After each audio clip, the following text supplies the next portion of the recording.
مرحبا مرحبا مرحبا بسم اللہ الرحمن الرحیم الحمد للہ وکفا وسلام علی عباده الذین اصطفى اما بعد فاعوذ باللہ من الشیطان الرجیم بسم اللہ الرحمن الرحیم واعتصموا بحبل اللہ جميعا ولا تفرقوا وقال النبی صلی اللہ علیہ وسلم ان المؤمن للمؤمن كالبنيان يشد بعضه بعضا او کما قال صلی اللہ علیہ وسلم۔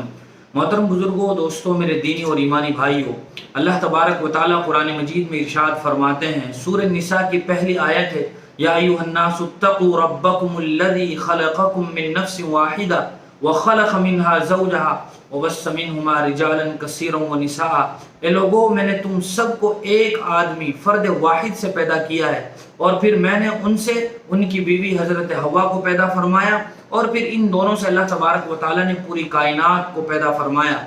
اسی طرح اللہ تبارک و تعالیٰ سورہ حجرات میں ارشاد فرماتے ہیں، یا ایھا الناس انا خلقناکم من ذکر و انثی وجعلناکم شعوبا وقبائل لتعارفوا۔ اے لوگوں، میں نے تم سب کو ایک مرد یعنی حضرت آدم اور ایک عورت حضرت حوا سے پیدا فرمایا ہے، اور پھر میں نے تم سب کو مختلف خاندانوں اور قبیلوں میں تقسیم کر دیا تاکہ تم ایک دوسرے کو پہچان سکو، ایک دوسرے کا تعارف حاصل کر سکو۔ ان اکرمکم عند اللہ اتقاکم، لیکن تم سب میں میرے نزدیک یعنی اللہ تعالیٰ کے یہاں سب سے زیادہ باعث تکریم افضل وہ آدمی ہے جو سب سے زیادہ پرہیزگار ہے اور متقی ہے۔ اسی طرح اللہ تبارک و تعالیٰ نے ایک خاص واقعے کے پس منظر میں آیات نازل فرمائی، وَاعْتَصِمُوا بِحَبْلِ اللَّهِ جَمِيعًا وَلَا تَفَرَّقُوا، کہ لوگو تم سب کے سب اللہ کی رسی کو مضبوطی سے پکڑ لو اور آپس میں مت بٹو۔ وَاذْكُرُوا نِعْمَةَ اللَّهِ عَلَيْكُمْ إِذْ كُنْتُمْ أَعْدَاءً فَأَلَّفَ بَيْنَ قُلُوبِكُمْ فَأَصْبَحْتُمْ بِنِعْمَتِهِ إِخْوَانًا، اور یاد کرو اس وقت کو، اللہ کی اس نعمت کو جب کہ تم آپس میں ایک دوسرے کے دشمن تھے اور تم سب باہم دست و گریباں تھے، پھر میں نے تم سب کو بھائی بھائی بنا دیا۔ وَكُنْتُمْ عَلَى شَفَا حُفْرَةٍ مِّنَ النَّارِ فَأَنْقَذَكُم مِّنْهَا، تم تو آگ کے گھڑے کے کنارے پر کھڑے تھے، میں نے تم سب کو اس سے بچا لیا۔ ان آیات کا پس منظر یہ ہے کہ جب حضور اکرم صلی اللہ علیہ وسلم ہجرت فرما کے مدینہ المنورہ تشریف لے گئے، اور انصار کے دو مشہور قبیلے اوس اور خزرج جن میں سالہ سال سے باہم لڑائی چلی آ رہی تھی، اللہ تبارک و تعالیٰ نے حضور کی برکت سے ان کی وہ نفرت محبت میں، اختلاف کو اتفاق میں، اور ان کے جذبہ انتقام کو جذبہ ایثار میں بدل دیا۔ تو یہودیوں کو اوس اور خزرج کا یہ اتحاد اور اتفاق، یہ محبت و الفت ایک لمحہ نہ بھایا، چنانچہ یہودیوں نے چال چلی اور مسلمانوں کے انصار کے اوس اور خزرج کو پھر سے ایک مرتبہ ایک دوسرے کے خلاف برسر پیکار کرنے کے لیے یہ منصوبہ بنایا کہ کوئی آدمی جب یہ دونوں آپس میں ایک جگہ بیٹھے ہوں اور اتفاق سے بیٹھے ہوں، محبت و الفت کے ساتھ بیٹھے ہوں، تو کوئی آدمی جا کر ان کے درمیان ان کی اس جنگ کا تذکرہ کر دے جو جنگ ان دونوں کے درمیان سالہ سال چلی تھی، تاکہ پھر سے ان کے درمیان نفرت پیدا ہو جائے۔ چنانچہ اسی منصوبے کے تحت ایک تجربہ کار بوڑھا یہودی اس کام کے لیے تیار ہوا، اس نے جا کر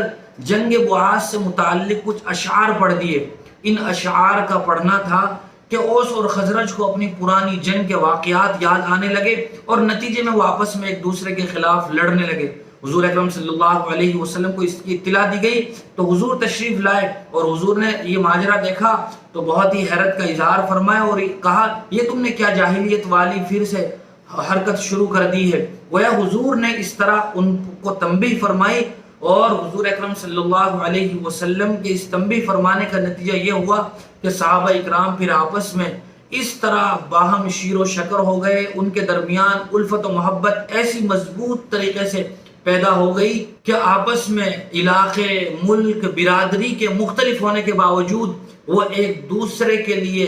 ایثار کا مظاہرہ کرنے لگے۔ حضور اکرم صلی اللہ علیہ وسلم کے صحابہ اکرام میں حضرت سلمان فارسی بھی تھے جو فارس کے رہنے والے تھے، حضرت صہیب رومی بھی تھے جو ملک روم سے تعلق رکھتے تھے، بلال حبشی بھی تھے جو حبشہ سے تعلق رکھتے تھے، اسی طرح مختلف برادریوں کے لوگ بھی تھے، حضرت ابو سفیان اموی تھے، حضرت عدی ابن حاتم وہ طائی قبیلے سے تعلق رکھتے تھے، اسی طرح کوئی دوسی تھا اور کوئی دوسرے قبیلے سے تعلق رکھتا تھا، لیکن وہ حضور اکرم صلی اللہ علیہ وسلم کی صحبت کی برکت سے آپس میں اس طرح گھل مل گئے تھے، پھر ان کے درمیان یہ باتیں کسی اختلاف کا ذریعہ نہیں بنتی تھی۔ حضور اکرم صلی اللہ علیہ وسلم نے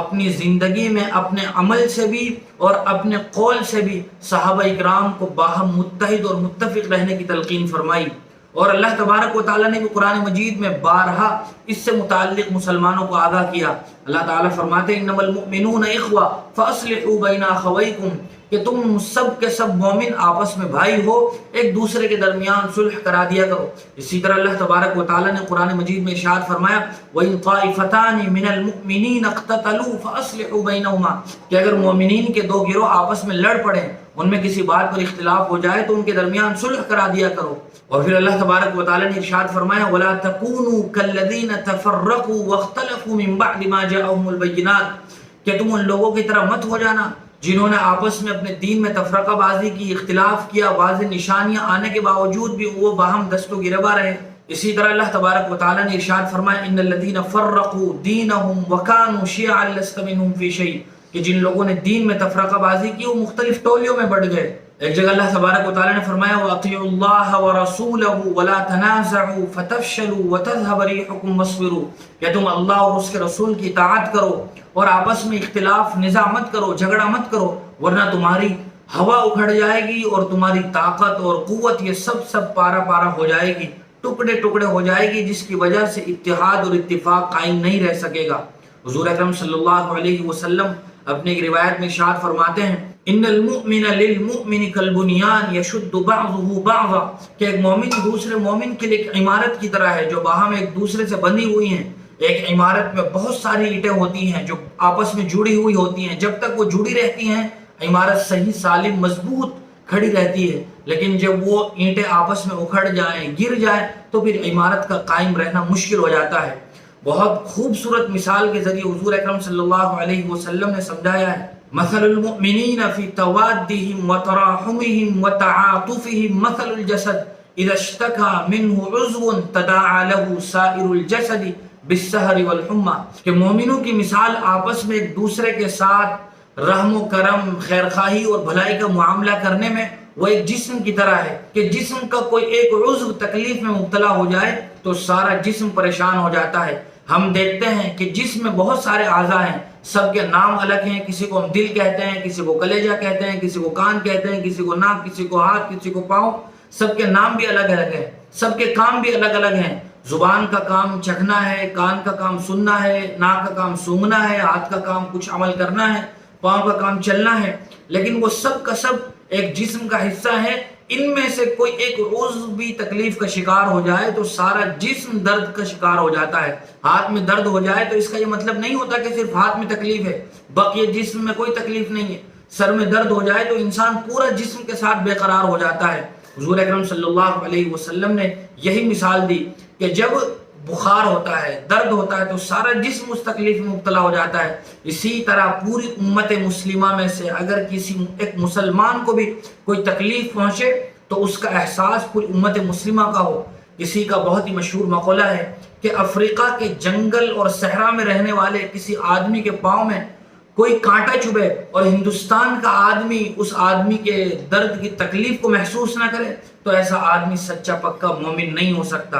اور اسی طرح حضور اکرم صلی اللہ علیہ وسلم نے ارشاد فرمایا المسلم اخو المسلم، کہ ایک مسلمان دوسرے مسلمان کا بھائی ہے۔ ایک روایت میں حضور اکرم صلی اللہ علیہ وسلم نے ارشاد فرمایا ید اللہ مع الجماعہ، کہ جو آدمی پوری جماعت کے ساتھ رہتے ہیں ان کے ساتھ اللہ کی خصوصی مدد ہوتی ہے۔ ایک روایت میں فرمایا علیکم بالجماعہ وایاکم والفرقہ، کہ تم سب کے سب باہم متحد رہو، متفق رہو، آپس میں تفرقہ بازی مت کرو۔ اور وہ لوگ جو تفرقہ بازی کرتے ہیں ان کے بارے میں فرمایا من فارق الجماعت شبرا فقد خلع ربقۃ الاسلام من عنقی، کہ جو آدمی جو لوگ جماعت سے الگ ہو جائیں، مسلمانوں کے اتحاد سے الگ ہو جائیں تو گویا انہوں نے اسلام کا پٹا اپنی گردن سے نکال دیا۔ ایک روایت میں حضور اکرم صلی اللہ علیہ وسلم نے فرمایا لا تحاسدوا ولا تباغضوا ولا تدابروا ولا تناجشوا وكونوا عباد اللہ اخوانا، کہ ایک دوسرے سے حسد مت کرو، ایک دوسرے سے کینہ مت رکھو،